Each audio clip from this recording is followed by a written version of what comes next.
ஸ்ரீ சாயி சத்குரு அமிர்தவாணி பாகம் 25. நான் ஒரு விஷயம் சொல்கிறேன், நிதானமாக கேளுங்கள்.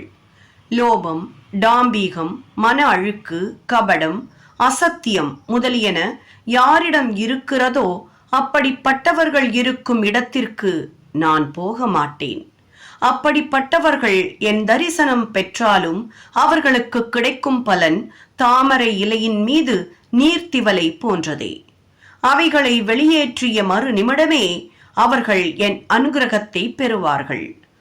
அஷ்டோபசார ஷோடோபசார பூஜைகளுக்கு நான் கட்டுப்படுபவன் அல்ல. யார் என்பால் விருப்பமும் ஆர்வமும் கொண்டு விளங்குகிறார்களோ, யார் என் மீது எப்போதும் அன்பு செலுத்துகிறார்களோ அவர்களின் யோக சேமங்களையும் பாரத்தையும் நானே வகிக்கிறேன். அவர்களுக்கு என்னை தவிர வேறு யாரும் தென்படுவதில்லை. எனக்கும் அவர்களை தவிர்த்து வேறு யாரும் இல்லை. ருணானு பந்தத்தால் நாம் சந்திக்க நேர்ந்துள்ளது. இந்த பந்தம் நிரந்தரமாக இருக்க வேண்டுமானால் வேறு மார்க்கமில்லை.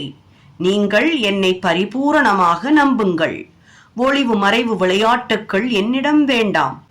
எண்ணெய் பட்ட தரையின் மேல் தண்ணீர் ஒட்டாதது போல நான் அழுக்காறு உள்ள இடத்தில் இருக்க மாட்டேன்.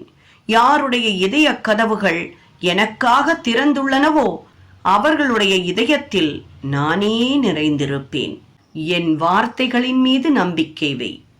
சாயி சரணங்களை விடாதே, சாயி நாமத்தை மறவாதே. சர்வேஜனா சுகினோ பவந்து. லைக் பண்ணுங்க, கமெண்ட் பண்ணுங்க, வீடியோவை மறக்காம ஷேர் பண்ணுங்க, கண்டிப்பா சப்ஸ்கிரைப் பண்ணுங்க.